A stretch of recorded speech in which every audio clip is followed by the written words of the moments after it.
Tupac was an extraordinary figure, and his obsession with death, with God, you know, somebody help me, tell me where to go from here, because even thugs cry, but do the Lord care?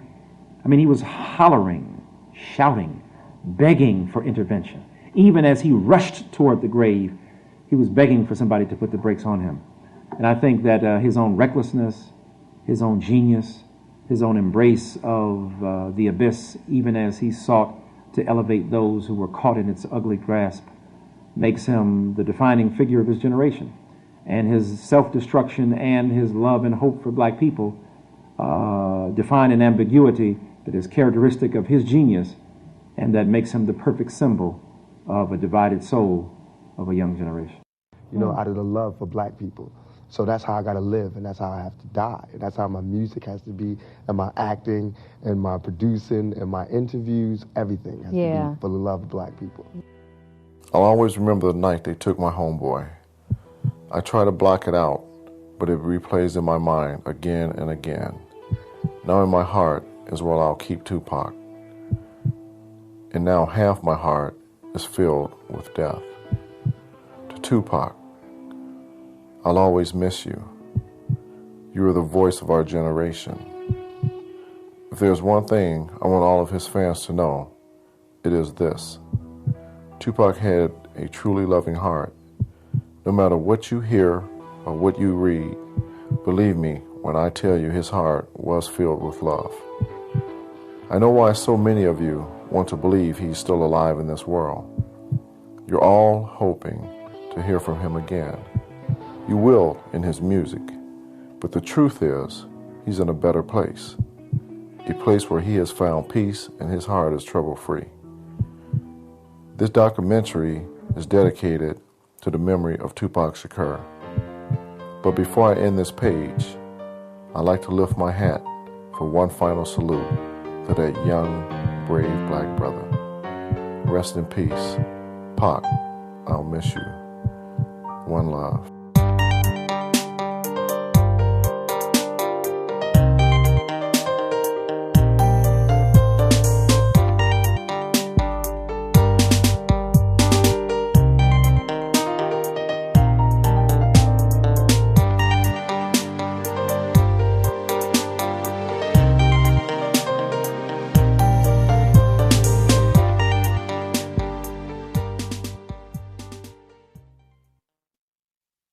Because, like, you know, there's racism.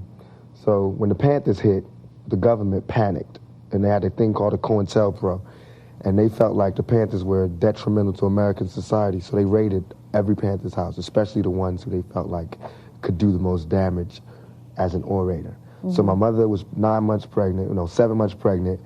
They put a match to the door and said, "Fire, fire." And, you know, it's like 5 a.m, so my mother opened the door, and they just burst in, put a shotgun to her pregnant belly, and put a gun to her head and said, "Don't move, bye, bye, bye. It said, you're under arrest." Born Lassane Parrish Crooks on June 16, 1971 in Brooklyn, New York, Tupac's mother changed her name to Afeni Shakur and her son's name to Tupac Amaru Shakur, moving from New York to Baltimore and eventually to Marin City, California. Tupac's life fell into desperate times. As a teenager moving from place to place, Tupac began to rely on his skills as a rapper to survive. Eventually, Tupac joined the Oakland-based group Digital Underground as a roadie and ultimately landed a spot on the single Same Song.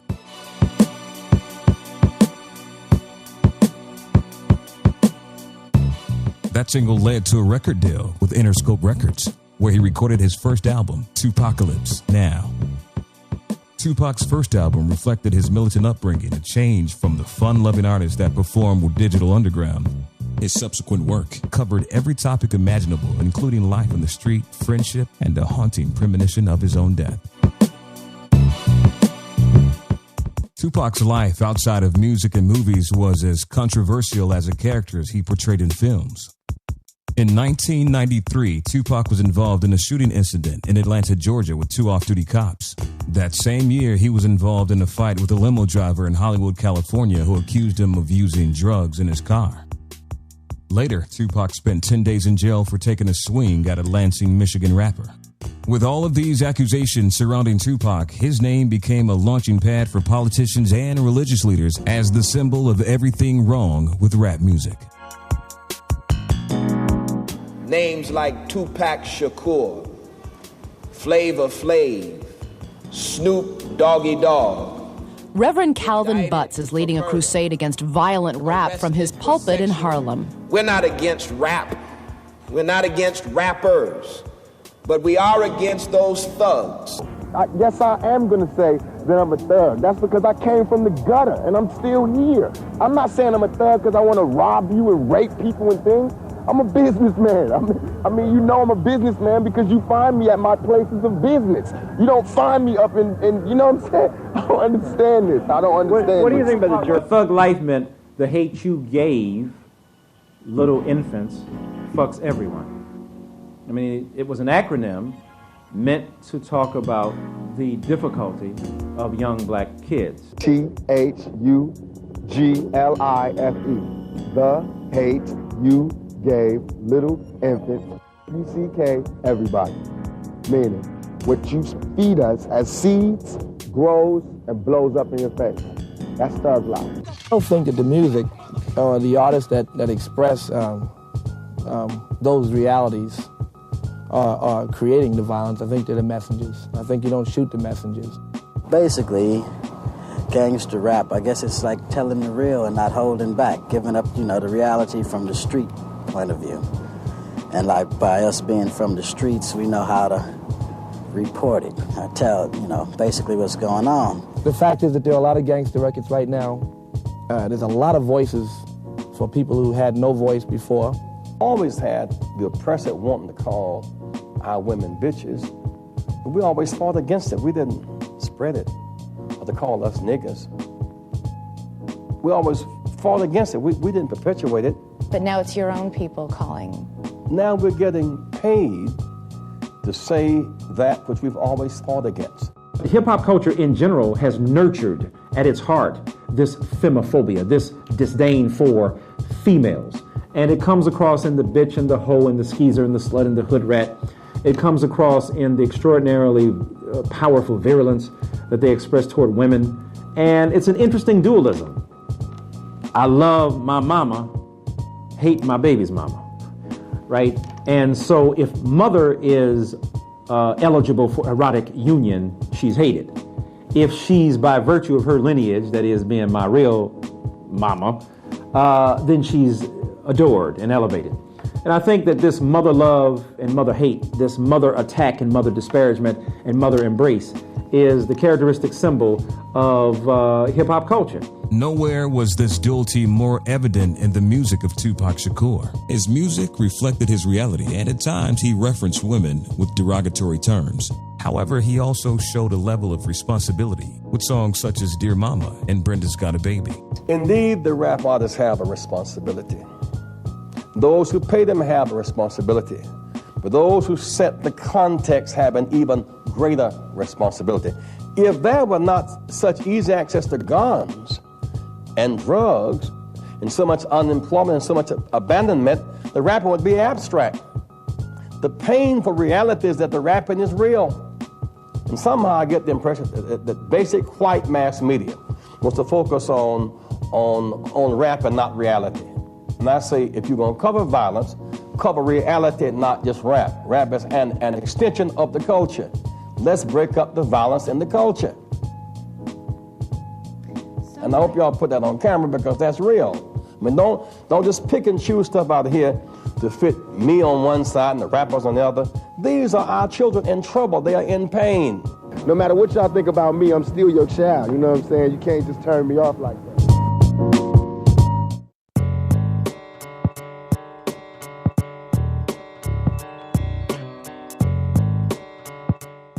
In 1994, he was accused of raping a young woman he met at a New York nightclub. Tupac, however, maintained his complete innocence throughout the trial. Well, I just had to listen to the prosecution's closing argument, and it was just so far from the truth that it really just has me drained at the end of the day. But I'm leaving it in the hands of the jury. I'm learning a lot about people's innermost fears in this trial because it's not even about my trial no more. It's just about loud rap music, tattoo having thugs. It's not even about me no more. It's about, some nightmare that these people having. She's talking about thug life and all that, trying to... He's definitely guilty. Anybody with thug life tattooed on their stomach is guilty. What type of reasoning is that? You know what I'm saying? We got different backgrounds. We come from two different places. Just because I look different than her doesn't mean that I'm a sodomizer or a raper. They've said it in the... I can't understand why it's this close. They talking about there's no evidence that I ever sodomized her, even though you put that all over the paper. And every time they take a quote out of this courtroom, they take a quote from out of her mouth, which is, the stuff to put me in jail. It's nothing that's been true. I just want print the facts so everybody can sort it out. My life is ruined because nobody has a chance to get the facts. I interviewed quite a few women who knew Tupac, who loved him, and to a woman, and women who didn't know him. No one believes that he actually was guilty of the sexual abuse charge. And the fact is that there was no semen found. No semen found, no forcible entry, no entry into the anal, no nothing, none of that. And no fingerprints on the gun. No fingerprints on the guns, you know what I'm saying? The only time ever there was an act of sodomy, she admitted she did it to me. I should be, putting charges on this girl who sodomized me on the floor of a dance club. Why am I in court? You know what I'm saying? Get my life ripped apart. But I'm here, I'm going to go through it just to show that I have faith in the American system. But for me to have faith in the American system, these juries and everybody else has to, play the same role and to keep an open mind. I'm already convicted. My whole life has been turned around. I lost every job. I lost everything, every opportunity. I can't get buy cars, can't get rent, can't get none of that. But I'm still a survivor. I'm still coming to court, still smiling, still signing autographs. But soon I'm going to go crazy. The little rape charge and all that, I was with him when he was doing Above the Rim. There's people in the street, you got caught out there, whatever. Yo, that hurt him. That cut him down. I'm not guilty. People should look me in my eyes. They should look me in my eyes. And anybody that thinks I committed that rape should go get Brenda's Got a Baby and keep your head up and listen to him thoroughly. I have no patience for anybody that doubts me. None, at all. It's too hard out here. You know what I'm saying? If my people don't stand up for me, who is? I understand these white folks looking at me like that because they don't know me. They didn't hear Keep Your Head Up. That ain't no fluke. Keep your head up ain't no goddamn come up. I didn't do that for to be smiling in my face to say, oh, he's cool. I did that from my heart. So that if they do try to put a rape charge on me, my sisters could say he ain't about that. Now, if my sisters can't say that, you won't hear another keep your head up out my mouth. On November 30th, 1994, while on trial for the rape charge, Tupac and his friends walked into Quad City Studios in New York City. Surrounded by gunmen, Tupac was robbed and shot 5 times, including twice in the head. Shakur was apparently attacked by robbers as he and 3 other men arrived at a New York City recording studio early this morning. A man identified as Shakur's manager was also wounded. Shakur and his road manager are currently on trial on sex abuse charges. To his doctor's amazement, Tupac checked out of the hospital that same morning and attended his court hearing bound to a wheelchair. He didn't want the jury or the court to think that the previous night shooting was a publicity stunt. Despite the courage it took for him to go to court, Tupac was still convicted of sexual assault charges. Shakur was found guilty of sexually abusing a woman last November in a New York hotel room. The jury acquitted him of more serious charges, sodomy and illegal carrying a weapon. Shakur, who was shot 5 times Wednesday during an apparent robbery attempt, was not in the courtroom when the verdict was read.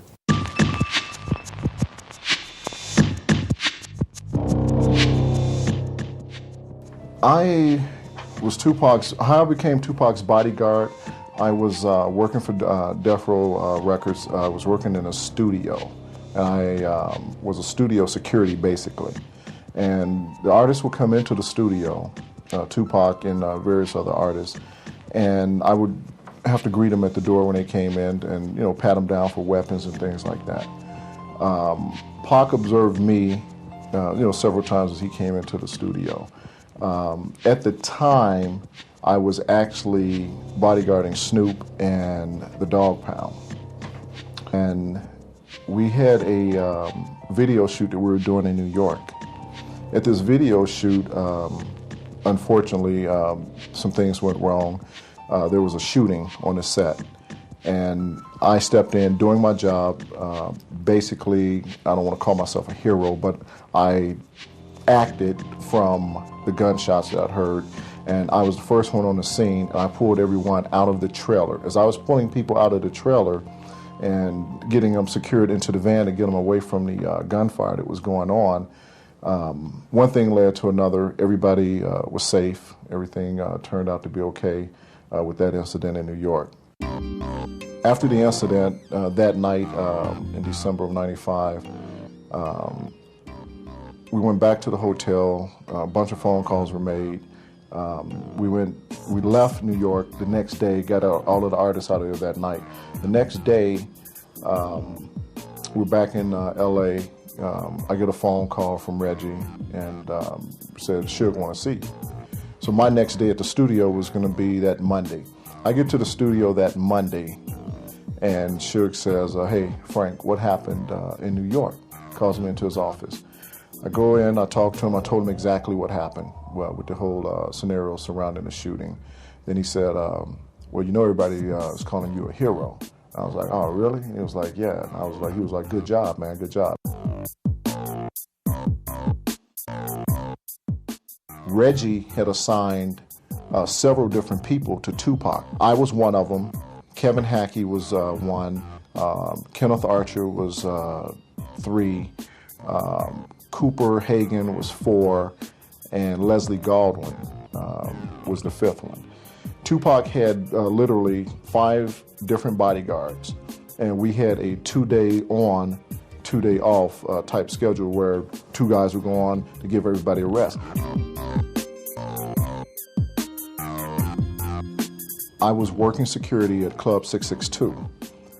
I got a phone call from Reggie earlier that day, and he said that, hey, Suge wants to talk to you.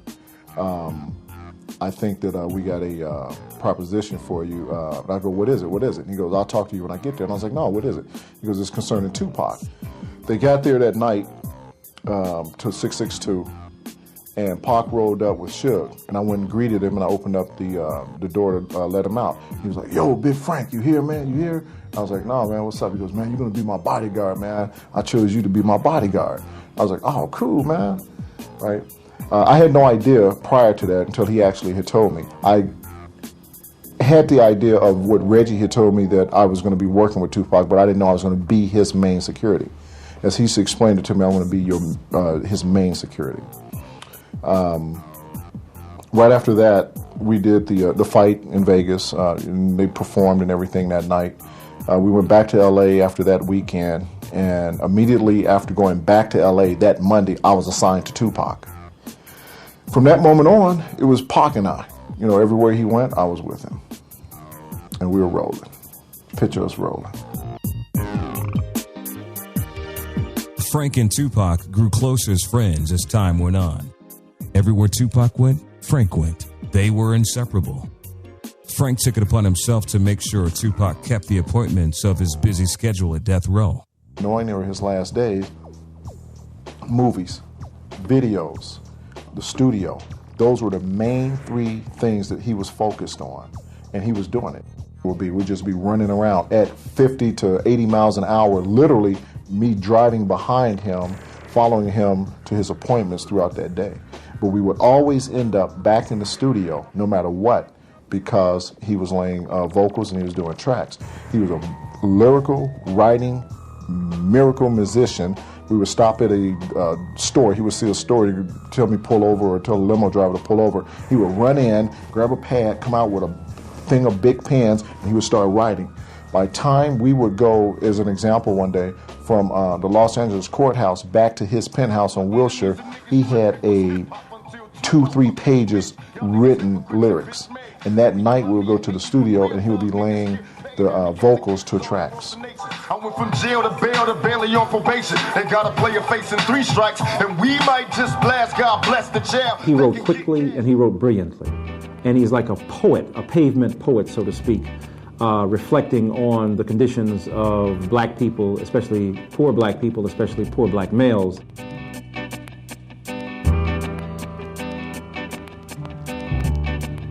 What is most important about Tupac is the heart he had. He's like the hip-hop Allen Iverson, so to speak.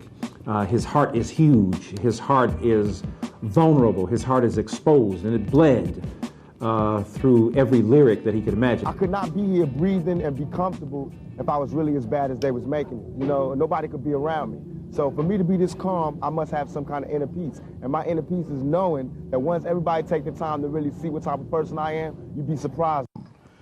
There was a situation that came about with my niece, and she's a paraplegic.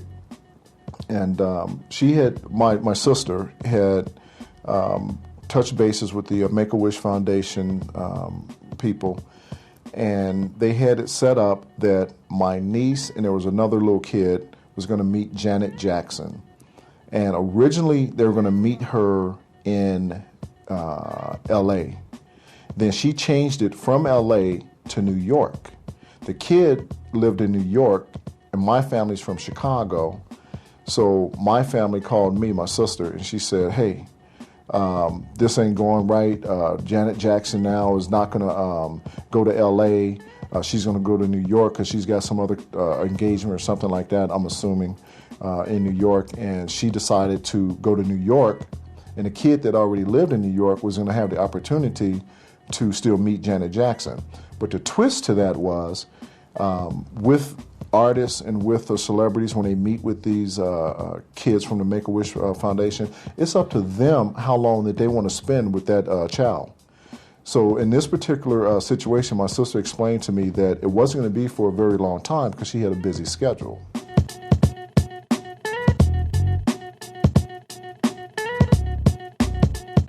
So the plan was, when they came from Chicago to California, was that she was going to spend a day with Tupac either at his home or in the studio or on a movie set.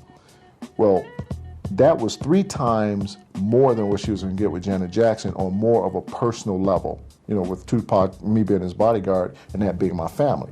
Not only was he doing it for them as my family, because we had a different type of bonding friendship and relationship with one another. Frank, why you showing up?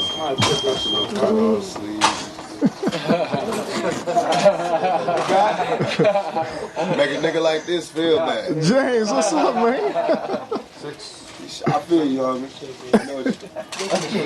Hey, I hope you Chinese if you got some Chinese tattoos on you. Chinese? You don't know what the fuck they wrote on you, huh? That shit can say 2 egg rolls on you right now. That's it. Hey, get that. Ask somebody Chinese if you watching this tape. Don't just say 2 egg rolls to go with hot sauce. Is that what this say? Niggas ain't Chinese, get Chinese letters like they been somewhere and shit. You ain't never left the block, nigga. Act like you was the China guy. Pac be clowning everybody, man. We told him he missed his call. He should have been a comedian also. Look at that, they got one too. This nigga got half all the little homies. Want him in Chinese. I tell like Frankie to call you and then Frankie, is that what you said? Yeah. Frankie? Yeah, tell Frankie to call me. Frankie, you call me when she tells you to call me Frankie. Why? What's that? Frankie goes to Hollywood. Hey, yo, Frankie. Frankie! Yo, Frankie! What he records this fool? What? Y'all call him Frankie? Nah, we gonna call him Frankie. Only our family call me that shit forever now. What y'all call him? Frankie, now we call him Frankie. Yo, Frankie, we got him, y'all. Frankie Knuckles. Frankie Knuckles up in this motherfucker. Frankie Knuckles. No, what I do wrong? What y'all call him? For real, straight up. For real. Frank. Oh. But now the E sound real extra, because you know Frank a little extra sexy and you know too sexy for some sleeves. Too sexy for some long pants. Got your level. Too sexy for some sleeves. Rain down this hair. My name is so Frankie. Just the hair. Rain down this hair. My family came out June 10th of 1996. That day, June 10th, Tupac was going to be in the studio. We were more than likely done on the set of Gridlock that day. I called up the family and said, okay, this is where we're going to be. This is how you get there. They came out. When they came out, Tupac greeted them with arms open, you know, and he came into the studio, went back into his recording session, and he did something for my family, for my niece, that no one would have been able to get out of him at that point in time in his life, because he was working on movies, he was working on videos, and he was in the studio. He had a full schedule, more than a full schedule.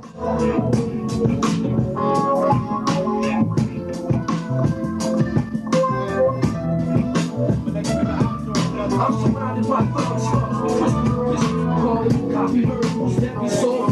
Got my persona so dedicated to the fucking drama. My goals retreat like heroes when the boat I blow. Dashing like the grinders all back to business. Life wasting paper chasing, trying to stack a grip. Then my mom touched for like lose the clutch. Claiming for like the J Rush. And the lust for these guns, but ain't no trust for these herbs. Trying to rush it on my murder.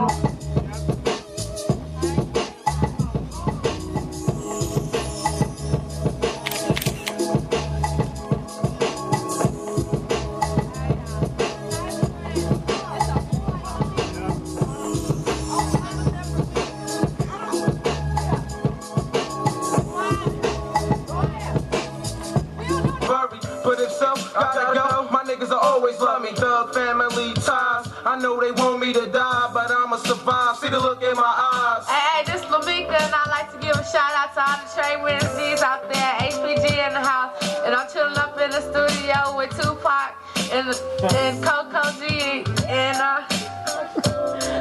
Go ahead. Okay, I'm out.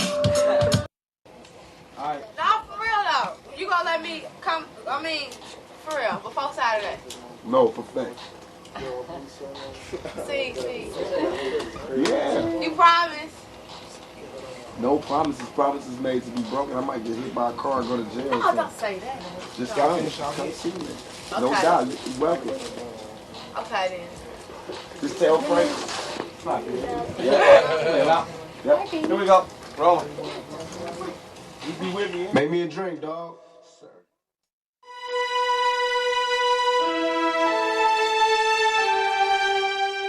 September the 6th, prior to the day that Tupac was shot on September the 7th, I arrived in Las Vegas September the 6th, the day before. Tupac was not in Las Vegas at the time that I arrived. At that time, I had been on vacation, and I left home early that day, made it to Vegas, checked in, so when he would get here, I would be here. We stayed at the Lexor Hotel. That was the hotel of choice for Death Row Records. And I checked in, met up with some of my other homeboys. We hung out and everything. The next day rolls around and Saturday. I was looking for Tupac, anticipating when he was going to come. But there was a security meeting that Saturday at 12 noon.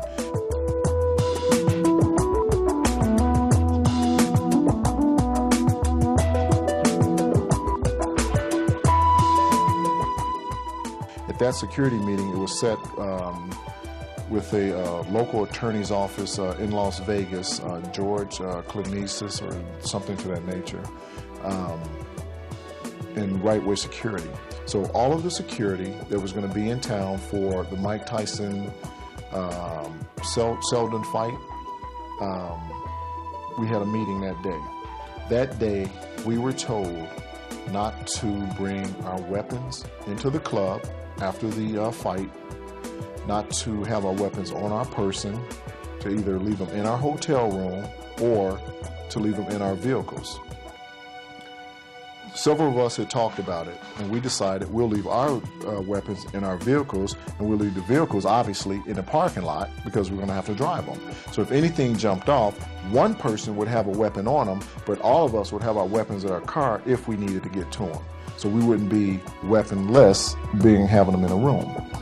Let me ask you this. Has there ever been a situation where you were told to leave your weapon prior to this?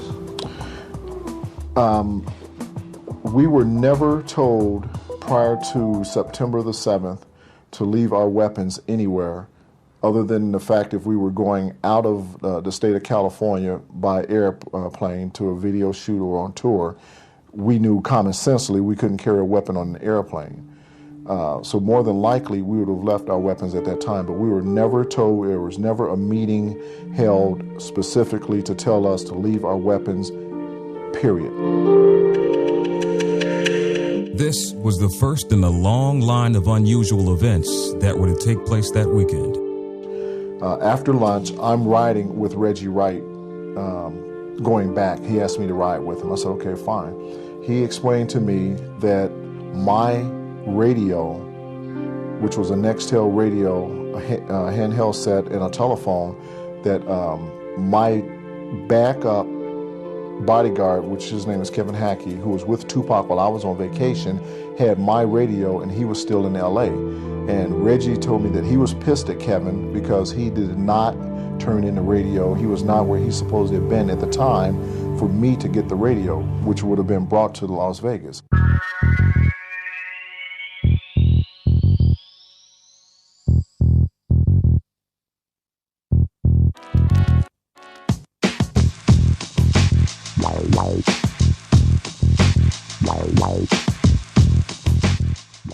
Reggie says to me, go look for Pac. He's here. I go, oh, he's here now? And he goes, yeah, he got in today. So I said, okay. So I go into the Lexor, and I'm looking around for Pac. As I get in, he's at a table gambling, right? So I go over to the table, and I'm like, Pac, what up? And immediately he goes, Big Frank, and all the little homies and stuff, Frank, Big Frank, where you been, man, where you been? I explained to him, I've been on vacation, this and that. So everything was cool. Pac is really, really restless. He says, hey, let's get out of here, man. He goes, I'm not feeling this casino. Let's go to another casino, right? So we say, cool. We go, where you want to go? He goes, let's go to MGM. So myself and another security, which his name is Michael Moore, he was with me during the time I was with Pac during the day, the earlier part of the day. And we walked over to the MGM. All of the outlaws, Tupac, Michael Moore, and myself. We get over to the MGM. He finds another crap table. He gets on a crap table. MGM is packed. It's a fight night, fight day, fight night. And the MGM is packed. There's women everywhere, and there's people everywhere trying to get at Pac, right? So myself and Michael Moore are surrounding him, and the outlaws, they would act as well, and we would have people back, to where they're back, and we got him up in the front, so he's secured. Pac's gambling. He's rolling big, and he's winning big, right? So he's rolling, he's winning, he's feeling good. So he says to me, hey, Frank, he goes, go over and call Reggie and find out what's up with Suge. So I'm like, all right. I go, don't leave. I want to just go to the payphones. I pointed to him where the payphones were, and he goes, all right. So he's still gambling. I leave Michael Moore there. I told him what was going on. I go to the payphone. I call Reggie. And Reggie goes, give me a call back, a little bit later, whatever. I'll, find out from Suge what time he wants to meet up with Pac. So, all right, cool. I go back to the table. Pac's gone. He's not there, right? So I'm like, shit, where did he go? Pac has never left me. Never, right? So I'm looking all around for him. I can't find him, right? I'm walking through the whole entire casino at this point. All of the tables thinking, where could he be? He's not there. Little did I know at that time that he had left me, which later on I found out he had gone back to the Lexor. Michael Moore had taken him back over there. But I was walking the MGM, and I basically, little as I knew that I was scoping the exits, and I was going to find our way out of there later on come that night. he was wandering the floor by himself without security. Frank made a call up to Michael Moore's room where he had gone to change clothes. I went to my room. He told me to go to my room. I was like, you can't leave him like that, right? So I go, Pac, what do you want to do? He goes, man, I want to go to the MGM. He goes, fuck this shit, right? I was like, well, I'm not dressed, Pac. And he goes, well, I'll tell you what, you go get dressed. Michael Moore, you stay with me. I said, all right. And he goes, and then when Frank gets dressed, you go get dressed and you meet us over at the MGM. So I go up to my room, I get dressed. I come back down, Mike, he takes off. Pac goes, come on, Frank, let's go catch a cab. I go, where we going? He goes, we're going to go to the MGM. I said, you want to walk over there? He goes, no, man, we're going to catch a cab. So we catch a cab, we go to the MGM, we go through the front entrance. We get in the entrance, and it was just like a rat pack. Tupac, Tupac, Tupac. And everybody's running over there all, Tupac. So the security was from the MGM. I asked them, could they escort us back to the Grand Arena area? So they said, yeah, no problem. Come on, let's walk around the crowd. We're going to go behind them. So they went and got like 2 or 3 more guys, and they cleared a pathway behind the line that had formed for the fight. So we make it back over into the area. At this time, it's 7:30. Pac is anxiously pissed now. He's pacing. He's, this shit, man, this shit don't make no sense. He goes, I didn't want to fucking come here anyway, Nothing makes any sense. It's Tupac. He's nervous, So he didn't want to be there that night. He said, I didn't want to come here anyway. Okay. So he goes, call Shook. So I call Reggie. I go, Pac is really getting antsy, man. He's getting pissed, right? He was very impatient. So I go, what do you want me to do? He goes, well, hold up. I'm going to call you right back. Now, at this point, Tupac is with me at the payphone calling Reggie. So we get an answer back from Reggie, and Reggie says, Suge is on his way. I go, he goes, who's with you? I go, just me and Pac. And he goes, all right. So we're waiting, everybody's going in, and he's pissed. He's pacing back and forth. He's antsy, right? He's like, this fucking shit, man. Suge always do this, man. You always got to make the last entrance, blah, blah, blah.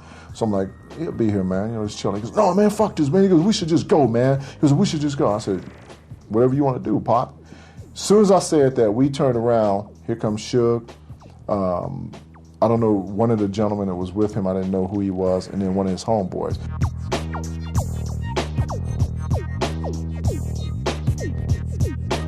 And as the world knows, the fight was boom, boom, boom, boom. The fight was over.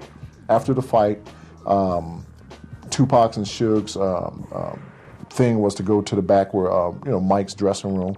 So we went backstage. We go backstage, and we're waiting on Tyson to come back there. And Pac's back there. He's all excited. His boy just knocked out Selden. 50 blows. He just hit him 50 times. You count him. So, I'm back there with him and everything, and Suge is back there. So Suge says something to Pac, and then the next thing I know, we're leaving. Tyson didn't even make it out the ring to come down.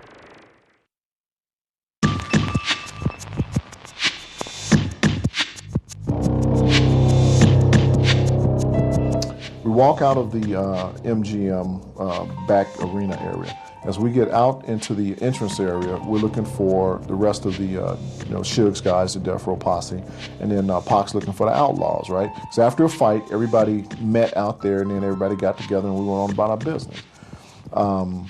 This particular night, we're standing there, and we're looking for everybody, and then everybody shows up. Everyone shows up, and one of Suge's homeboys, his name is Trevon, he comes over and he whispers something in Pac's right ear, because I'm on his left. He whispers something. Next thing I know, Tupac takes off running. He took off running, and I went off running behind him, and when he turned the corner, there was this guy standing there. Little did I know who he was.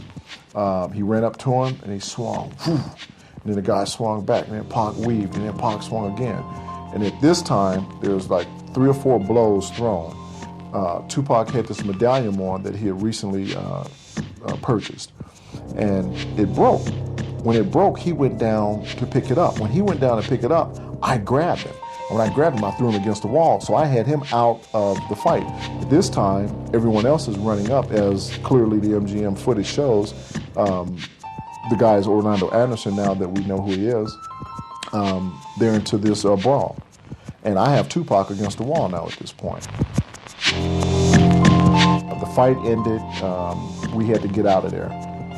Little did I know, earlier, when they had left me, I had already walked all through the MGM. So everybody's taking off, going in the wrong direction. I go, no, Suge, this way, right? And then he's like, no, this way. And I go, Suge, I was just here all day, this way. So they followed, and we followed, got our way out, and we took off and walked back over to the Lexor. We get back over to the Lexor.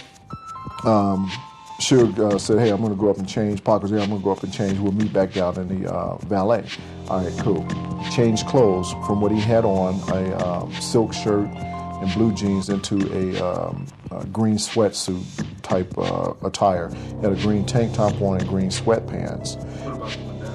The medallion had broke. He had it in his pocket. I fixed the medallion for him while we were sitting there in the room. I put it back together, and after I put it back together, I gave it to him. He goes, you fixed it? I go, yeah, man, I fixed it. He put it around his neck, right? I didn't know what the medallion was or what it stood for, because it was the first time I had seen it. Later on, I found out that that medallion was of his slogan, Euthanasia, which was his management company that he had started. And on the medallion was a black angel of death.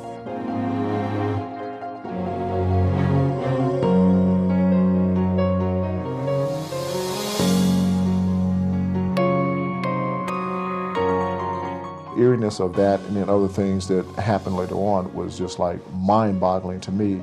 After I had the chance to sit back and put all of the pieces of the puzzle together and look at everything, it became like, whoa. You know, there's a lot of weird coincidences going on after he was shot.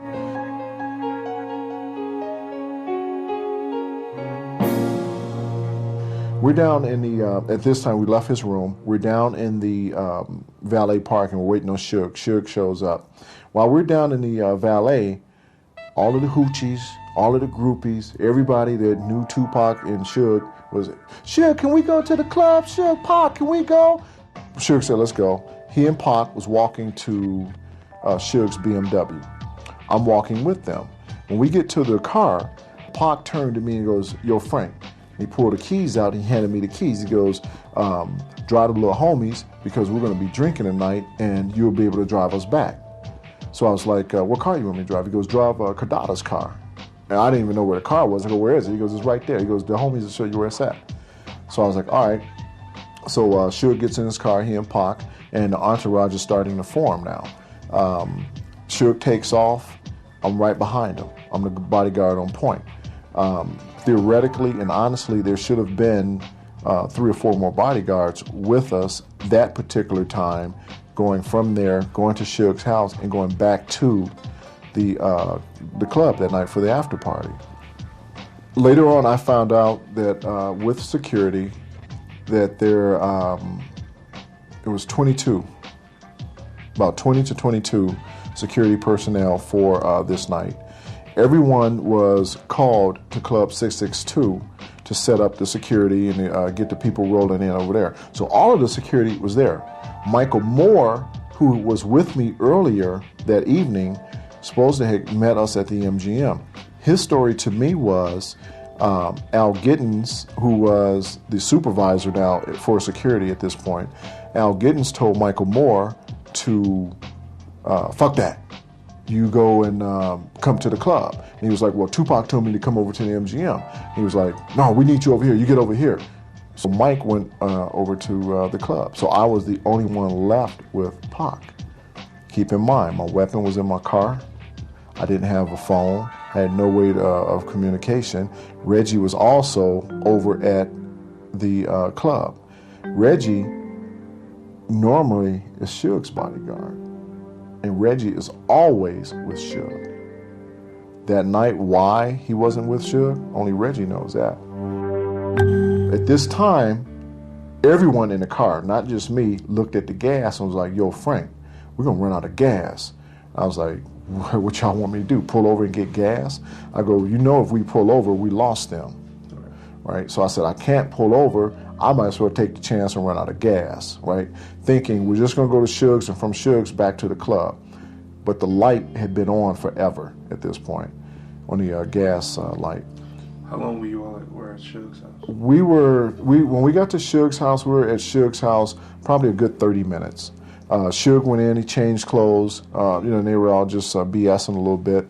When Suge finally came out, hopped in his car, when we came through the security guard that guards the homes going into Suge's place, there had to been 20, 30 cars out on the road just waiting for us to come out to follow us. We leave out of Suge's. Again, we're flying 70, 80 miles an hour going back toward Las Vegas Strip. We get back on the Strip at this point, and why the car didn't run out of gas is a miracle right now to me, because it should have had. We get back on the Strip. We're proceeding to go down the Strip. It's a fight night. The fight's over. The Strip is jam-packed, crowded. We're probably about in front of the Excalibur Hotel, which is right by Tropicana on Las Vegas Strip. Tupac and Suge was in the car in front of me, and their music was playing pretty loud because we could hear it, and there was bicycle cops. A couple of bicycle cops pulled up, and one of them went over to Suge's side and asked him, I guess, to turn down the music, I'm assuming. And then the next thing I know, Suge opens the door, steps out of the car. He and a cop walks to the back of the car, and he opens up the trunk. The car was brand new, didn't have a license plate on it. So he looked in the trunk, and I'm just sitting there, and I'm thinking, oh shit, I hope they don't get popped. He let him go. So now we're still in gridlock traffic. So we proceed to go down the Strip. We're going down the Strip. Pac and Suge are up there doing their thing, talking. Myself and Outlaws were in there, listening to their music. We get to Flamingo off of Las Vegas Strip. We got to turn right. We make a right off of the Strip. The next light is Colville. Little did we know that anything was about to happen. We pull up to the light. I am the second car. Actually, I'm the third car. One of Suge's homeboys was in front of Suge, which never, ever, ever happened with anyone being in front of Suge. Then another one of his homeboys, Trevon, was to the left of Suge, which would have been to his side of the car. So you got Trevon to the left, you have K-Dove in the front, and you have me in the back. And we're sitting at this light. It's September, it's hot, sticky, and we're all just sitting there pretty much just vegging out, waiting on the light to change. Then all of a sudden, I noticed this white Cadillac. Cadillac pulls up, and it was not like a thought of mine that something was about to happen, because in the entourage, as we're proceeding to go to Club 662, women are like, yo, Pac, Suge, and can we go? Groupies and things like that. So it was not anything out of the ordinary for this car to be pulling up, thinking that something's going to happen. And as soon as the car pulled up, my head turned back, and I'm looking, and I'm watching the car. Malcolm, who is sitting in the seat behind Yak Fula. Yak Fula was in a passenger seat with me up in the front. And Kay Castro, was directly behind me. Before the Cadillac pulled up, we're all just vegging. They're looking out toward the right. Cadillac pulls up, we notice it. And then all of a sudden, this arm comes out. An arm comes out. And it just started firing immediately. And I'm like, oh my God. And all you see and all you hear is... This Dodge truck was Suge's car, and the next vehicle, if one were to come up, would be my car, where I was at. The Cadillac rolled up right alongside of where this Dodge truck is. That Dodge truck representing the BMW, that is where the arm came out and fired into the car. The white Toyota Camry right there would be me. That would be me, and the rest of the cars would be the entourage. The rest of these cars on this corner, they weren't here. The Cadillac rolled up, shot into the car, and took off and made a right on Coble right here. There was no traffic right here. These were open lanes. And all you see is the smoke. And I just like, oh my God. And I opened up the door and I jumped out and I ran up to the back of the BMW. As I got up to the back of the BMW, as soon as I got to the trunk, I'm thinking, they're dead. There's absolutely no way in the world that these two guys are alive. The car takes off and does a U-turn. I run back to the car. hopped in the car, and I busted a U-turn also. And here we are now going back to the Strip, going back, because Suge, I'm assuming, thinking he's going to a hospital, trying to get Tupac to cops or ambulance, emergency services, whatever, would be on the Strip. This corner that we're standing on right here now, this is Las Vegas Boulevard and Harmon. After the shooting that took place on Flamingo and Nicoval, Suge did a U-turn. When he did that U-turn, he came back onto Las Vegas Boulevard. When he came back on the Las Vegas Boulevard, he was going south. He got to Harmon, he took a left turn. By that time, the car broke down in this area right here. Actually right there, just before that light. Actually, we were kind of pretty far down the street when it happened. We didn't know if we heard gunshots, or we didn't really know exactly what we heard. We heard a lot of screaming, a lot of cars screeching. We were just hanging out, taking photos at the time. We ran up the street as cops were running past us, and by the time we got here, they were already taking, which now I found out was Tupac, into the helicopter away. He had been shot.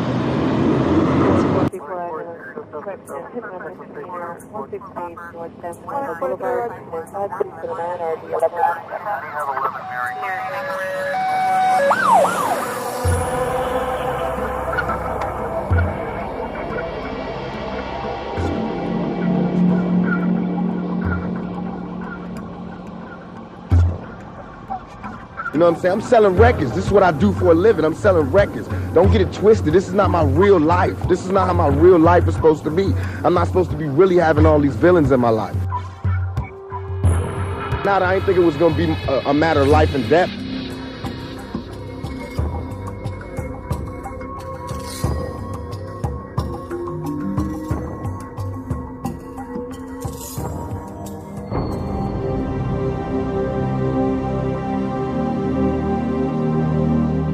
My name is Brent Becker. I am a homicide detective with the Las Vegas Metropolitan Police Department. And I became involved in the Tupac Shakur case because I was one of two on-call detectives that evening. Now, by you being a homicide detective, how come you became involved with the case and at that point in time when there was no homicide? Let me explain how certain things work. Okay. During the weekends and evenings, we have what's called a general assignment detectives, and they are the ones who are called out to major crime scenes to handle them. During a normal workday, middle of the week, we're in the office. If there's a case that we would be involved with, we would be called out on that. In this particular case, it was an attempt to murder at that time because the detectives working that night became aware of who was involved as the victims. They knew that it would probably become a media-type case and deferred it off to homicide because it was an attempt homicide at that point, and we do investigate those also. Kathy Scott, I'm a journalist and author, independent journalist now. I was with the Las Vegas Sun for 5 years, covered the police beat, which is why I covered the Tupac Shakur murder. There weren't any reporters on the scene. No one, because of the fight, and a lot of reporters heard it on the scanner, but no one could get to it. So no one was at the scene of, both scenes. No one was there until the next day. And then everybody showed up at the hospital, but no one was actually, no reporters or photographers at the crime scene. So you didn't get there at all? I didn't get there until the next morning, about 5:36 in the morning. Okay. The police at the second crime scene immediately were there because by the time Suge's car had broken down, the shots had already ranged out. All of that was already a known factor at that point that something had happened and the vehicles had done a U-turn and was headed back toward the Las Vegas Strip. The police were immediately there when I finally got there, which was maybe a minute behind him. So they were there. The ambulance, the paramedics, I would say were immediately there as well because they had gotten a call. Had they been 2 or 3 minutes late, he would have died right there. They had Suge out of the vehicle on the ground, laying on the ground. And as I was approaching him, the blood was shooting up out of his head, right? So I'm yelling, let him up, let him up. He's with us. He was part of the entourage. So the cops go, who are you? I go, I'm the bodyguard. I go, I was with them. I'm the bodyguard. I go, he's a victim here. So they let him up. And when they let him up, Tupac is still sitting in the passenger seat. The door is still closed. The paramedics are over there trying to open the door along with the police. They can't get the door open. So Suge says, I can do it, it's my car, I'll open it. The door was actually stuck. So Suge got over there, opened the door, and we pulled Pac out of the car. When we pulled him out of the car, we lied him down on the side of the car, and I'm kneeling down at this time, and I'm talking to him like, Pac, man, Pac. And he's like, he's trying to breathe. And then he goes, I can't breathe.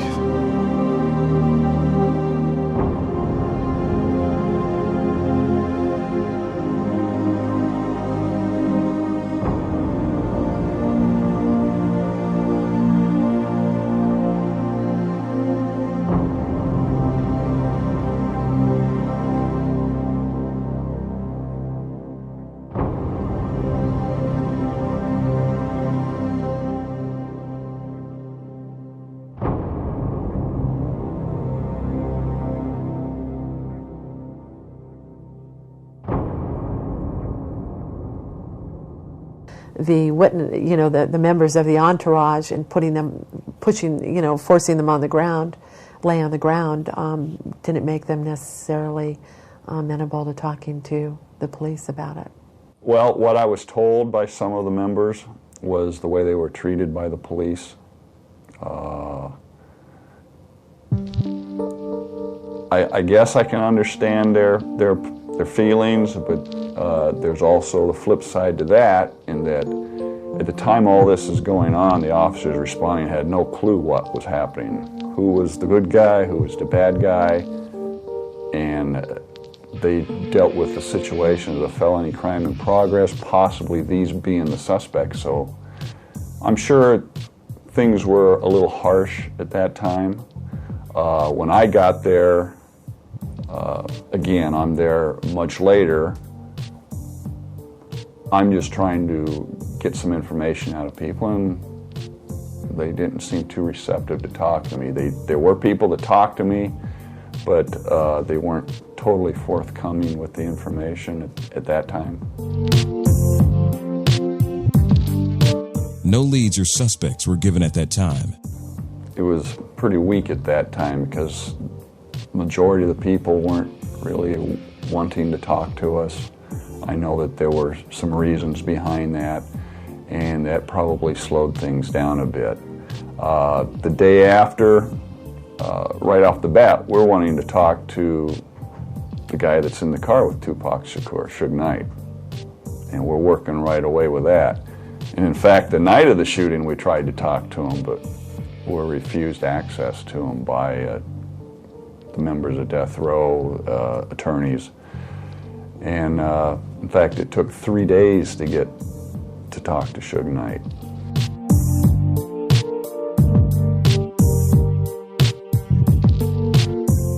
After the shooting, the night after the shooting, I was in my hotel room. I got a phone call from Reggie telling me to come over to Suge's house.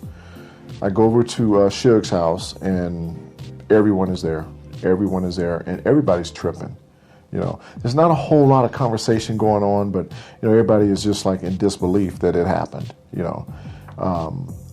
Suge, eventually called me into his office at his house, and he goes, "Frank, I want to talk to you." I go into the office with him, and we're talking, and he goes, "Frank, what happened?" I was like, "Suge." I go, "First, why did we go down the strip when it was so crowded?" I go, "I would have turned on Tropicana and went the back way." And he said, "Yeah, I know that way too." He goes, but I wanted to go the other way. I have to follow him, so I can't turn and, lose him. That was our conversation, and we just basically went over everything that had happened, how it happened, and what I had seen, and what he knew, and the events. We reacted the events with one another in private. I started digging deeper because it just didn't feel right. It didn't feel like a regular homicide investigation. I've been to lots of homicide scenes. I've covered lots of crimes, and it just didn't feel like an active investigation, and as we know now, it really doesn't appear as if it was. There were lots of people who weren't interviewed. There were lots of sort of, I don't know if you call them mistakes, but sort of decisions that were made at the time that didn't lend to gathering very much evidence. So, and what mistakes are those? Well, I think there were some decisions that were made, like the bicycle cops and the decision to leave the scene of the crime. They took off, they left the scene of the crime. There are basically two scenes, one where they were shot, where Tupac was shot and Suge was shot, and the scene where the car ended up, the car they were in. But the scene with witnesses, and who knows who was there and left, that scene was not secure for 20 minutes. So all the spent bullets, the cars, everything, witnesses, gone and driven over and walked over and whatever else, and it was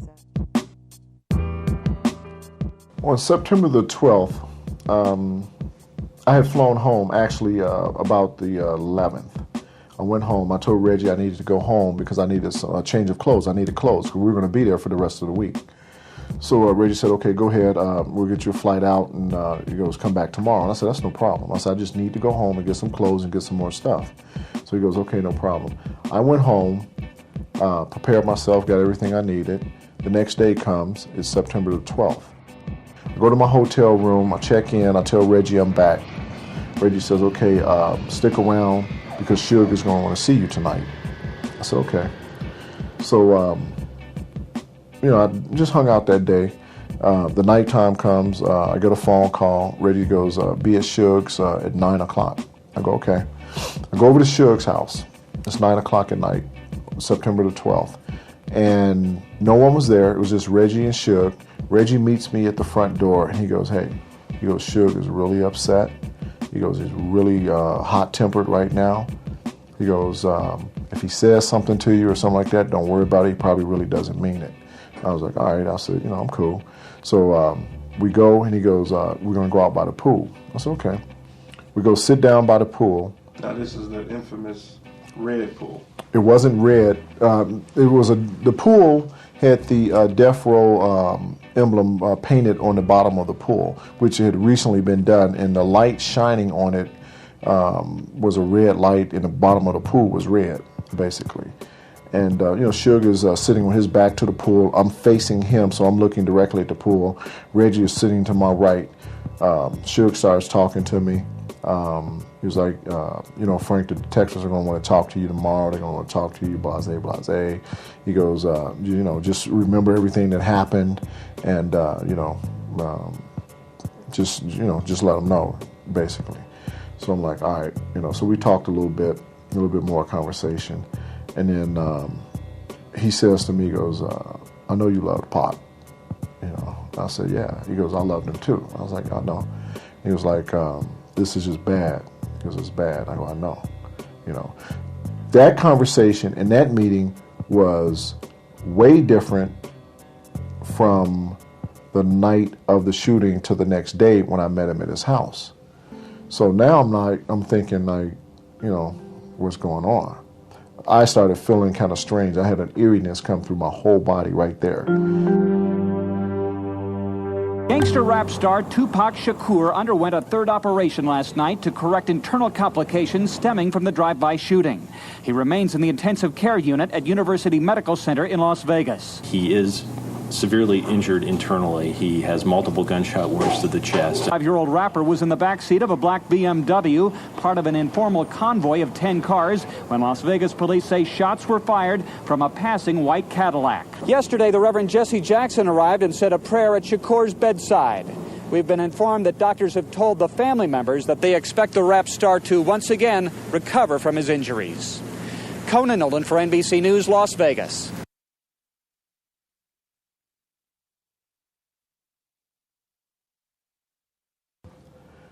The next day is September the 13th. Okay? September the 13th, 1996 fell on a Friday. My shift started with Tupac at 8 o'clock that morning. Prior to my shift starting, Reggie told me to stay away from the family. He goes, they're really angry at you. I go, why are they angry at me? He goes, because, you know, her son is laying up in the hospital dying. And I'm thinking, okay, right? So now I'm thinking I can't talk to Yasmin, who was Tupac's assistant at Euthanasia, and I can't talk to, we called her Mama Shakur. I couldn't talk to Afeni. So now I'm thinking, oh, great, right? So basically, that whole day was trying to avoid them. Ironically, when Reggie had told me that before I had gotten to the hospital, I pull up, a van pulls up behind me, and it's Afeni and her sister, Gloria. They get out, and they walk into the hospital. I let them go in front of me. They go toward the back. I walk right behind them, and I go in there. I relieve the other guy that was on, and Pac's still laying in there, right? I'm sitting there in the chair outside the room, and Afeni and her sister, they're standing inside there with Pac, looking at him. Then a doctor comes, which was his doctor. The doctor comes and goes into the room with Tupac and Afeni and Gloria, and they go out of the room into the room right next door. And the door is open, and they're sitting down. The doctor sits down. Afeni or either Glow, one of them, they sat on the floor, and the other one was sitting next to the doctor, and they're talking. And I'm watching them the whole time, right? And I see the facial expressions, and I'm like, oh, no. And I'm sitting there, man, and I'm just like falling apart inside. Then Afeni walks out, and she sat down next to me. And when she sat next to me, I didn't know what to do. I didn't know what to say. She sat next to me, and I put my hand on her hand, and she said, "It's okay, Frank." That was the last time that I spoke to her. Little did I know, Pac was dying, and she had gotten this news to make a decision. The day goes on. There's a zillion people coming by to see Tupac. Actually, Snoop came that day. Snoop came, and my other homeboys was with him, Marcus and Kenneth, and a lot of celebrities, a lot of people showing up, right? So my shift is getting close to ending. It's probably about 3 o'clock. The next two guys came on, and I'm just like hanging around the hospital a little bit, and I get a phone call, and it's Reggie. And Reggie says, "Get over to Suge's now, right now." Then all of a sudden, my pager starts blowing up. I'm getting 50 phone calls from people from death row saying, "Get to Suge's, hurry up, it's an emergency, get to Suge. Suge needs you right now. It's a meeting, get there." So finally, and then I get a phone call from my homeboy Larry. And then I go over to Suge's, I get there, Reggie meets me outside. There's a zillion cars at Suge's driveway, right? Reggie meets me outside, and he goes, "Look," he goes, "I don't know what's gonna happen." He goes, "But just go along with it and be real cool about it." He goes, "I'm right here." He goes, "This is bad, it's real bad." So now at this point, I'm like crying on the inside, like, what? So I go sit down again at the pool, but this time there's several people at the table. There's Suge, David Kenner, his attorney. There was another gentleman, I don't remember his name, and then two of Suge's homeboys, and then Reggie. And Reggie basically is standing behind me, right? And I'm sitting next to Suge, and I do mean next to Suge, right? And Suge is hot. He's mad. And little did I know that Tupac was dying, and this is the reason for this atmosphere right now. Suge is asking me all kind of questions about what happened, security, where was your gun, security this and security that. And I'm sitting there and I'm feeling like, oh shit, I'm taking the heat. So I look at Reggie like, these are security questions. You need to answer these questions. So Reggie wasn't answering them. So I said, Suge, I don't own Right Way Security. I work for Reggie. I go, there should have been more security with us. I go, I had already asked you and told you that we needed more bodyguards on Pac. I go, I asked for more security. I go, he goes, well, what happened to Michael Moore? He was with you that day. I said, he was called to go back over to 662. And every answer I gave Suge was answers that Reggie should have been giving Suge or Suge should have known. So then Suge says to me, he goes, no, I'm sorry, he says to Reggie, he goes, Reg, he goes, what's up? What was the breakdown in security? And Reggie was like, and Al was a supervisor, and now here's the finger being pointed again. So I'm sitting there still, and then all of a sudden the phone rings, right? Suge gets the phone, he had the phone, he answers the phone, and he stands up, and he throws the phone, bang, right across the table, right? I'm like, oh shit. I looked at the pool, and I go, I'm going for a swim. That's just how I felt. He turns around, and he says, can nobody fucking save him now? And he's in tears, right? And he goes, he just died. And I just start crying, right? As I'm crying, and I'm just like, Suge walks away. Everybody at the table just gets up, and everybody walks away. Reggie looks at me, and he goes, go pack your shit, get out of Vegas. And I'm thinking, why?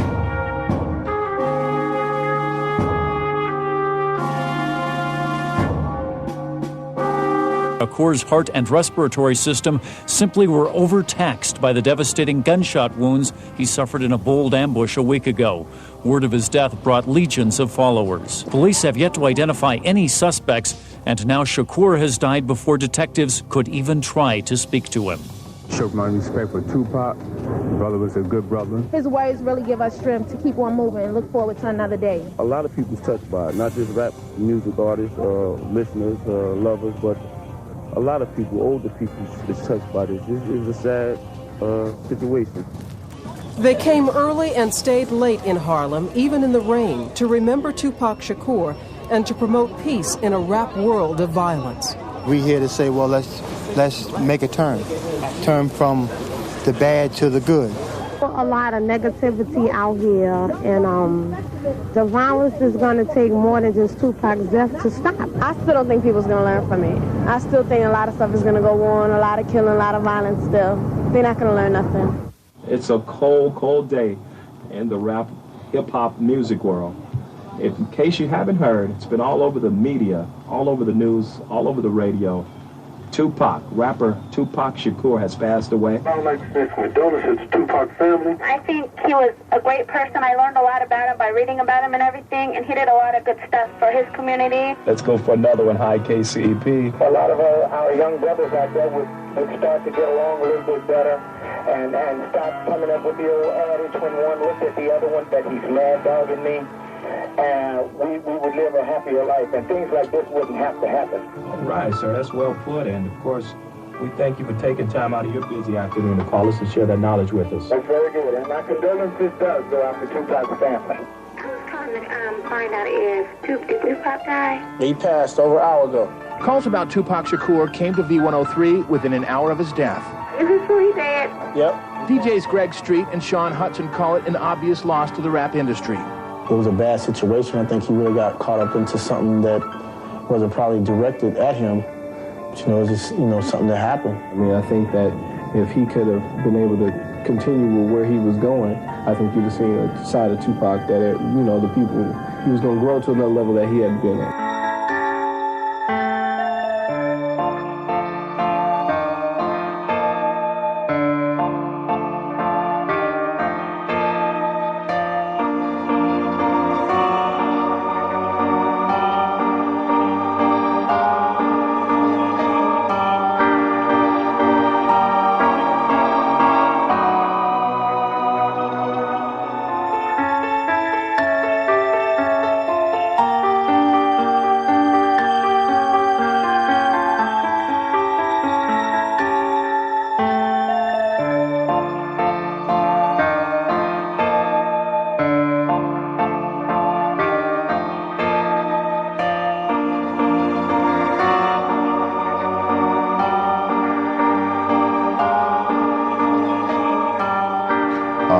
I start calling people, right? They're saying, dude, go get your shit, get out of Vegas, leave. I go, I can't even drive back to the car.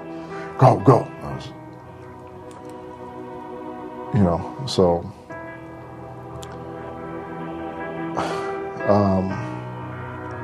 he died.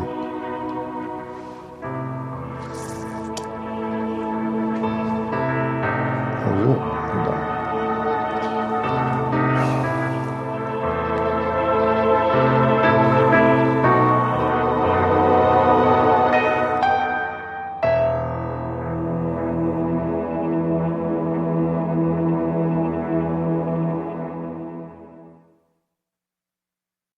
I mean, eulogy was the characteristic mode of his rap career, especially near the end when he's speaking about if I die tonight, how many brothers fell victim to the street. And, you know, death, I see death around the corner. All of these issues. But death was always linked to him in his own rhetoric to suffering. So for him, the rhetorical acknowledgement of death was always linked to its acknowledgement as a form of suffering. And why does God allow death and destruction to occur? If you listen to Unconditional Love, he says, asking his mama why he has this urge to die. And I think that it was because of the extraordinary pain that he endured. The abandonment of his mother and father, the desultory, peripatetic, that is, moving around, domestic life that he had where he was homeless. By the time he was in junior high in New York, in the ghettos of the Harlem and Manhattan and the Bronx, he had moved 22 times. He was at first not a gangster or a thug, but an artsy kind of bohemian rapper. And all of this caused him enormous difficulty because of his poetic gift. People laughed at him, or his clothes, because he didn't have many, laughed at him. And I think he endured an enormous amount of psychic and social suffering. And it came out in his music, and it came out with his rush to the grave, which was striking in one so young. There was a kind of complete denial of the possibility of hope.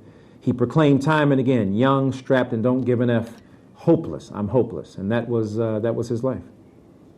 People love to, have mercy and sympathy for everything, from the animals to the whales to fur to everything except us, your youth, the ones who you've had give no attention to, who become adults with no compassion. You know what I mean? And I feel like if you walk by a street and you was walking on concrete and you saw a rose growing out of concrete, even if it had messed up petals and it was a little, to the side, you would marvel at just seeing a rose grow through concrete. So why is it that when you see some ghetto kid grow out of all of the dirtiest circumstances, and he can talk and he can sit across from you, make you smile, make you cry, make you laugh, all you can talk about is my dirty rose, my dirty stems, and how I'm leaning crooked to the side. You can't even see that I came up out of that.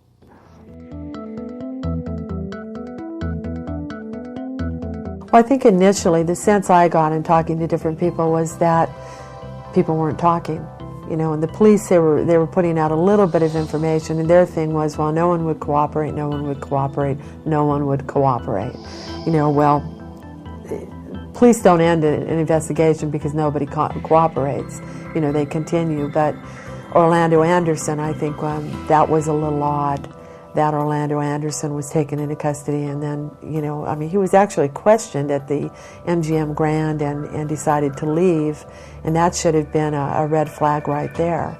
And then he was taken into custody later and released, and they said, well, we don't have enough evidence. Do you know about what time Orlando was released by the MGM security? It was about I believe it was about 2.5 hours before the shooting. And also Orlando's reasons, and I got this from the cops and a couple of other different people, was Orlando Anderson gave several different reasons for why he was in Las Vegas. Number one, he said he was here for the fight. Then he said he bought tickets. Well, he came to town, he didn't have tickets, but he bought tickets. Well, that's almost impossible. And if so, he would have had to have $2,000 to get scalp tickets. So he didn't go to the fight. So he wasn't here for the fight. Then he told the police, well, he was here to gamble. He had driven in with his girlfriend. He was very inconsistent as to why he was in town to begin with. I think that's a red flag right there. And where was he during the shooting? I mean, he didn't have an alibi. It began before dawn. The crime sweep involved 300 officers, 10 agencies, including the FBI, at more than 37 locations in the Compton, Linwood, and Long Beach areas. Compton police say the arrests were for local crimes in connection with 12 shootings that occurred in the city of Compton that resulted in 3 deaths. But officers did reveal there could be a link to the murder of rapper Tupac Shakur. Our investigation revealed that some of the motivation for the shootings that occurred in Compton may be in retaliation for the events that transpired in Las Vegas.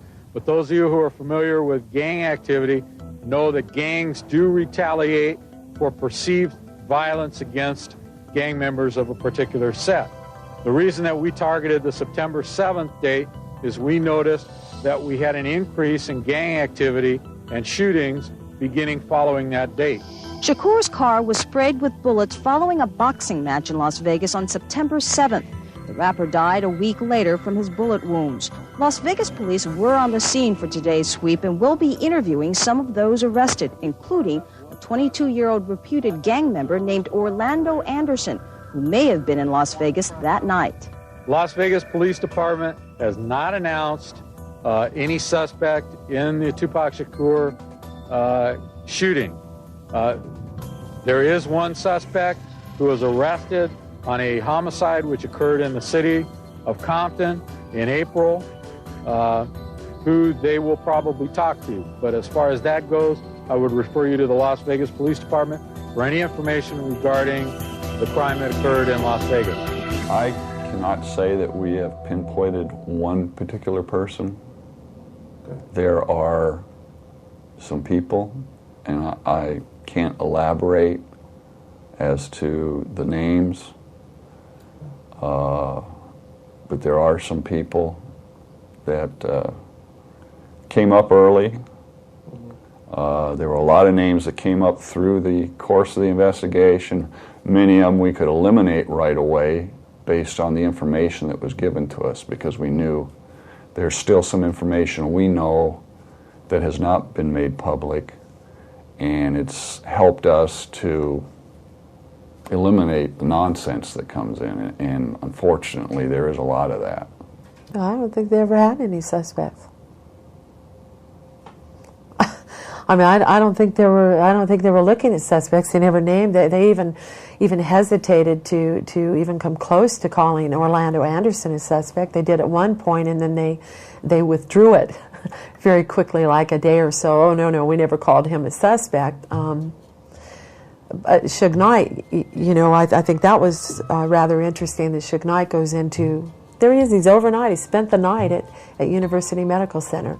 And Tupac, of course, was there too, but Tupac was in the intensive care unit, the trauma unit, and Suge was admitted into the tower, the rooms of the hotel, the hospital, spent the night there. And they released him the next morning. By the time the 2 detectives got to the hospital to interview Suge, he'd already been released from the hospital and they couldn't get him. They never went to his house. I mean, he lives in Las Vegas. He had a house in Las Vegas. They never interviewed him. Then they went through his attorneys, and it wasn't for 6 or 7 days that they interviewed Shug, and they interviewed him for about 20 minutes. The day after, right off the bat, we're wanting to talk to the guy that's in the car with Tupac Shakur, Suge Knight. And we're working right away with that. And in fact, the night of the shooting, we tried to talk to him, but were refused access to him by the members of Death Row, attorneys. And in fact, it took 3 days to get to talk to Suge Knight.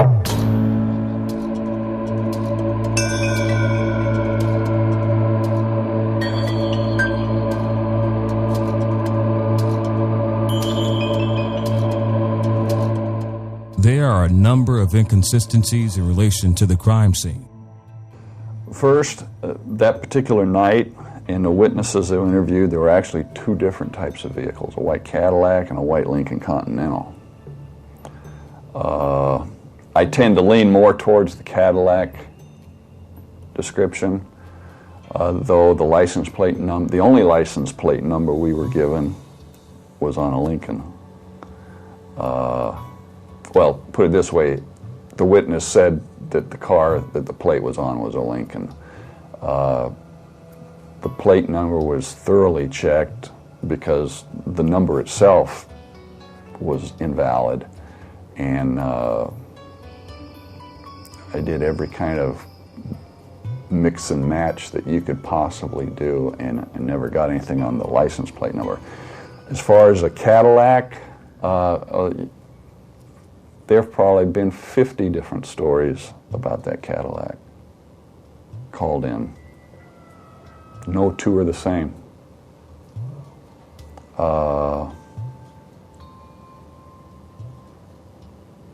As far as giving chase, at the time of the shooting, and this again was some misinformation, this kind of misinformation I don't have a problem talking about. There's been talk about the officers that were in the parking garage at the time of the shooting. You got to understand, they were not in a position to see the shooting. They heard the shots, but by the time they got to a position to see, and they're elevated because they're doing another case, everybody's already darting out of there, because it wasn't like this shooting happened and all these cars just sat there. This was a very dynamic scene. Again, I'm doing that based on the witness, and again, the one particular witness that has come around, I put a lot of more credence to what he said.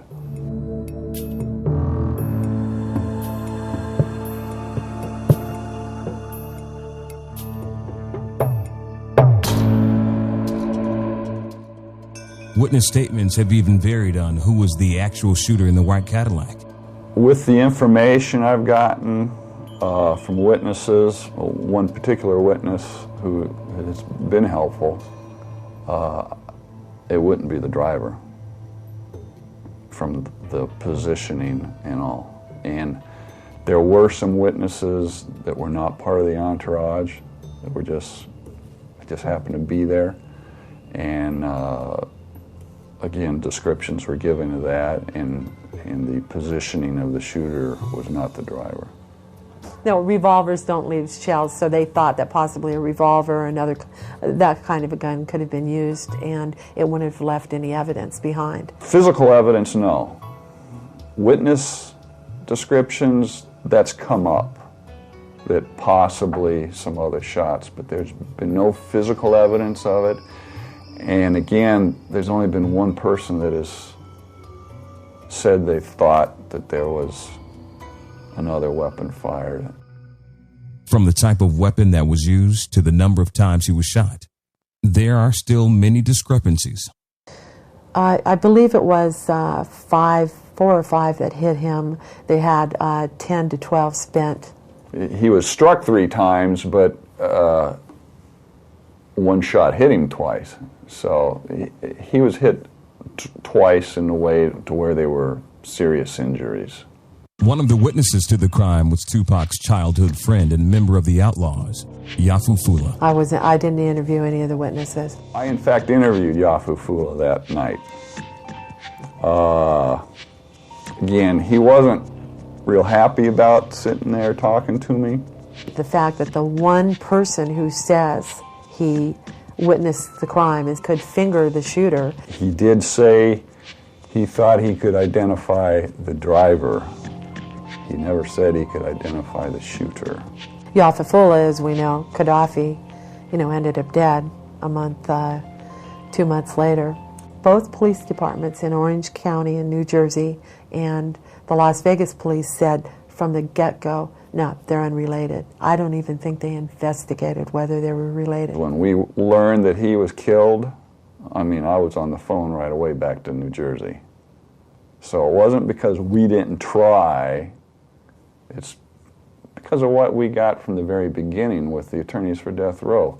From the interview with Suge Knight all the way through, well, we'll work on it.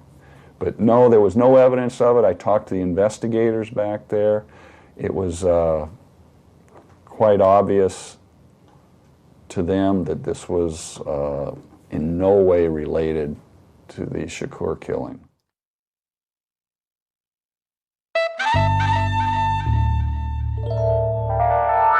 There have been a number of stories and recent reports that implicate Suge Knight as being directly involved with the shooting and murder of Tupac Shakur.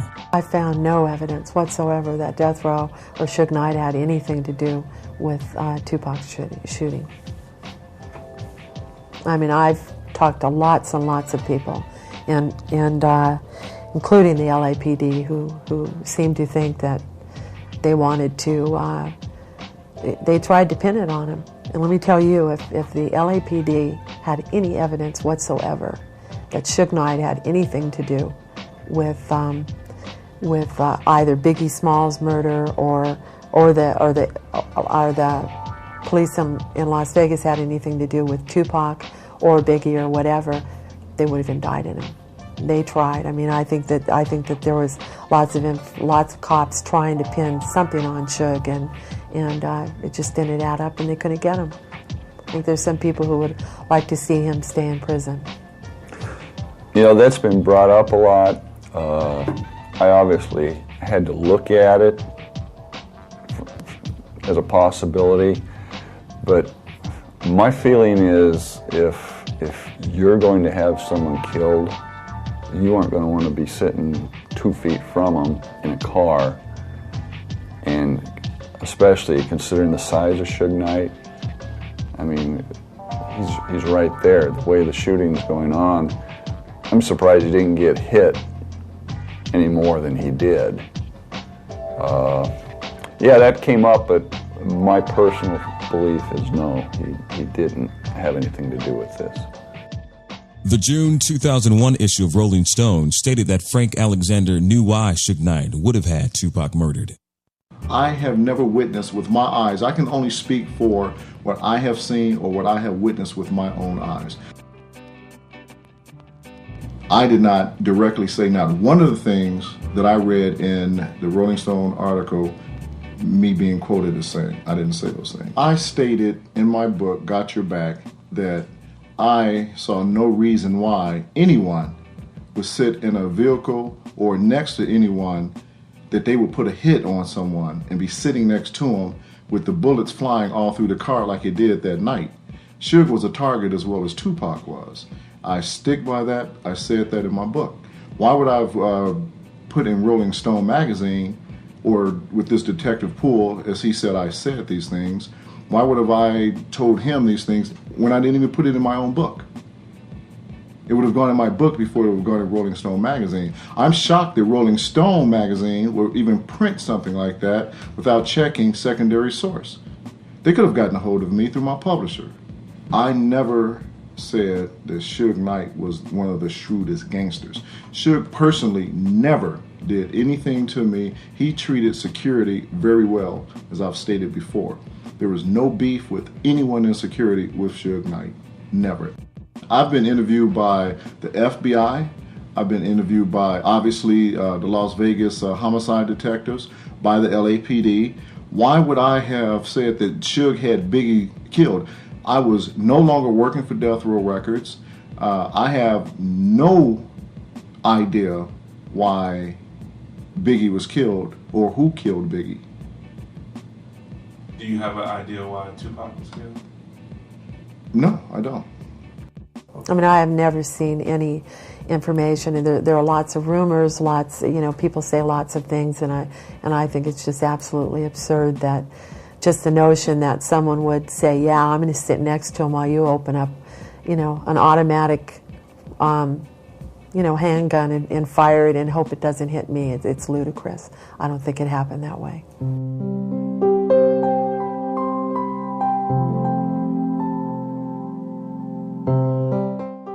Well, when you die so young, it's hard for other young people to identify with that because it means that they may die young.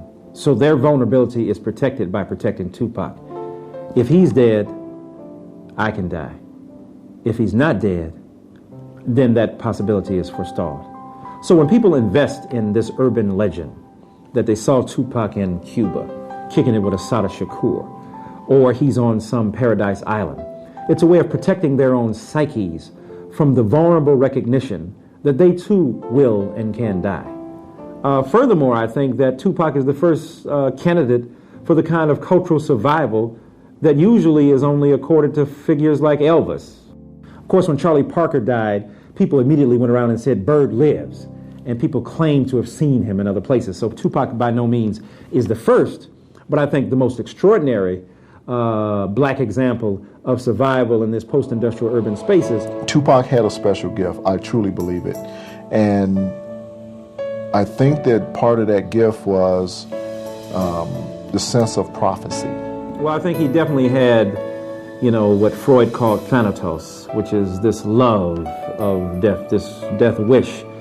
And at the same time, believing that that was his destiny. He was haunted by his own destiny, addicted to death, so to speak. He started feeling that he was going to die, and he already had in his mind and said it in his heart that he was going to die at a young age. Tupac never thought he would live to be 30. Death was always linked to him in his own rhetoric to suffering. So for him, the rhetorical acknowledgement of death was always linked to its acknowledgement as a form of suffering. And why does God allow death and destruction to occur?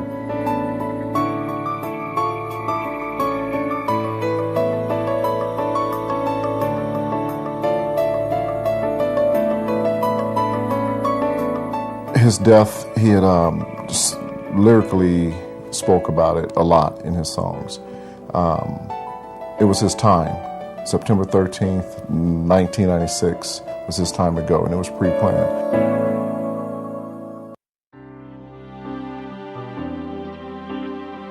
There was nothing that I could have done. No one else could have done anything. Had that been the case, it would have happened. The shooters would have been found out. We would know who killed him. God had it already planned for his life.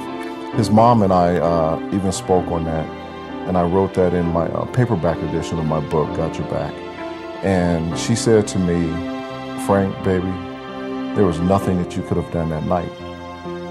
Tupac Shakur's life was planned, and it was going to end September 13th, 1996. You and no one else could have done anything." That brought a lot of peace to my heart right there when she and I finally had the conversation. After 2 years, from the time that he was shot up until I think it was around June, July of 1998 that she and I spoke. And it relieved a lot of feelings for me to have spoke with her and had pretty much her blessings that she wasn't upset at me and it wasn't a problem with me. And no one else really matters. It's his mother that mattered to me. And I got her answer. So only God could judge me. And that's the end of that one.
cannot die with people thinking I'm a rapist or a criminal. I can't leave until this is straight.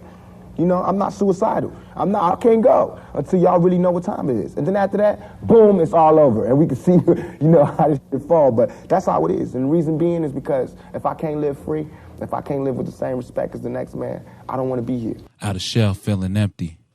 Visions of God in the 750. Angels should have touched your forehead so your eyes could see. Slumped down so the slugs miss T. UP. AC. Then we wouldn't have this mystery. Still be dropping gems, doing your thing lovely. 9-6 voice, 2000 track ain't the same to me. But I accept what we get for real, thankfully. Imagine now where your mind and your lyrics would be. But that ain't how I envisioned your last ride. Solidified, thugs cried when thug life died. A lot of MCs in their mind try to carry on. But without the backbone, you know they not as strong. Spineless minds, thoughts confined, knew it all along. Some know how you got gone, and yo, they dead wrong. You hear me? Enemies missing you in they songs. Speaking to you, Pac. I know them ears open, all of our hearts coping, your spirit floating. And that ain't how I envisioned your last ride. Can't none take the position from which you claim. Without you, these realest phonies wouldn't have a name. Still picture you rolling, straight up Henny holding, wishing we can see you older. Gray. Teaching children more, knowing you had more to say. Hip-hop, pick up the pace. It's time to graduate. Quit specializing in manipulating brothers' fates. On the pave, hands folded, gripping where it aches. Never could I envision that as your last ride. Strolling on red carpets for the motion pictures. Leaving lecture halls in a trance with your mind's thoughts. Promote your words on the stones, recognize the scriptures. At least there's finally relief in all the demons you fought. At least there's finally relief in all the demons you fought. At least there's finally relief in all the demons you fought. But that ain't how I envisioned your last ride. Check it. It just ain't how I envisioned your last ride. I mean, never could I envision that as your last ride. It just ain't how I envisioned your last ride. I mean, never could I envision that as your last ride.